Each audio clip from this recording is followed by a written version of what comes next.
सुप्रभात प्यारे बच्चों। कक्षा +1 का पोल साइंस का हमारा लेसन चला हुआ कार्यपालिका बड़ा ही इम्पोर्टेंट लेसन है। जीवन में काम आने योग्य बातें इस लेसन में से कंपटीशन से रिलेटेड बहुत सारी बातें आती हैं। आशा ये सारी चीज़ें आप समझ रहे होंगे और जो भी रिवीजन टेस्ट चले हुए उन पर पूरी भागीदारी दिखाएं। इसमें पूरे बच्चे क्लास के उसको सोल्व करें ताकि हमें ये पता लगे कि हमारे द्वारा किया जा रहा काम बच्चे पकड़ रहे हैं या नहीं।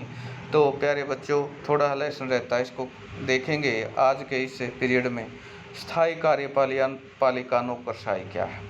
मंत्रियों के निर्णय को कौन लागू करता है? नौकरशाही सरकार।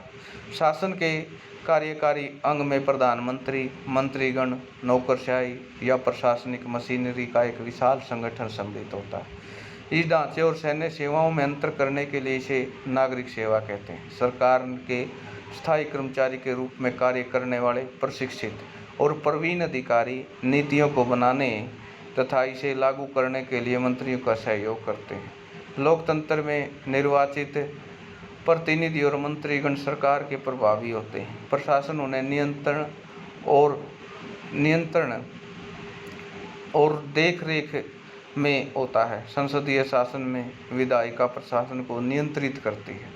यह मंत्री की जिम्मेदारी है वह प्रशासन पर राजनीतिक नियंत्रण बनाए रखे।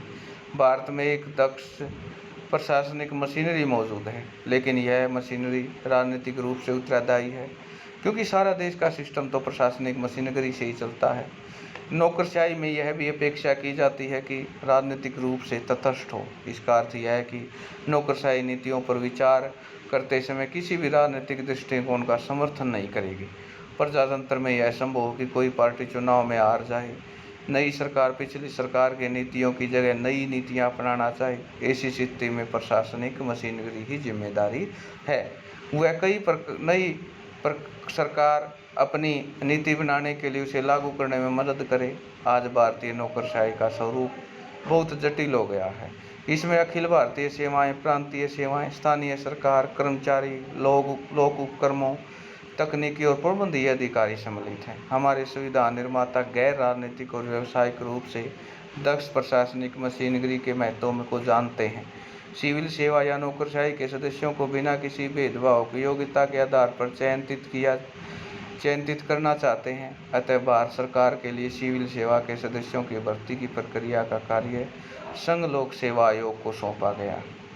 ऐसे लोक सेवा आयोग को राज्यों के से ही बनाए गए लोक सेवा आयोग सदस्यों को एक निश्चित कार्यकाल के लिए नियुक्त किया जाता है।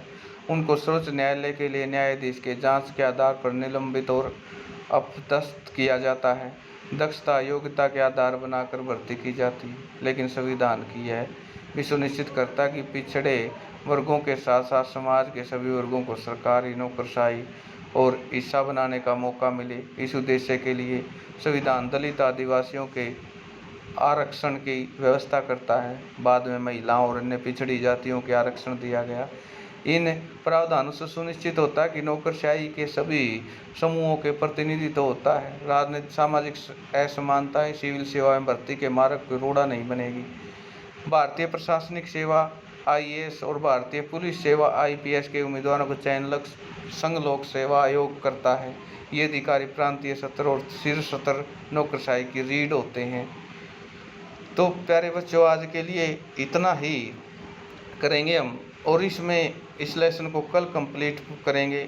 सिविल सेवाओं का वर्गीकरण कैसे है और आज का जो हमारा महत्वपूर्ण नोट्स बनेगा वो ये है कि नौकरशाही क्या है, भारत में नौकरशाही का क्या रोल है और इसमें क्या क्या सर्विसेज आते हैं, सरकार के साथ ये किस प्रकार सामंजस्य बनाकर चलते हैं। इन टॉपिकों पर आप विस्तार पूर्वक आज नोट्स लिखेंगे और इनको याद करेंगे। कल हम इस लेसन को कंप्लीट करेंगे और उसमें पढ़ेंगे कि सिविल सेवाओं का वर्गीकरण कैसे होता है, अखिल भारतीय सेवाएं कौन सी हैं, पुलिस सेवा कौन सी है, विदेशी राज सेवाएं कौन सी हैं, प्रांतीय सेवाएं कौन सी हैं, बिक्री कर अधिकारी आदि पर हम कल विस्तारपूर्वक चर्चा करें। आज के लिए इतना ही, धन्यवाद।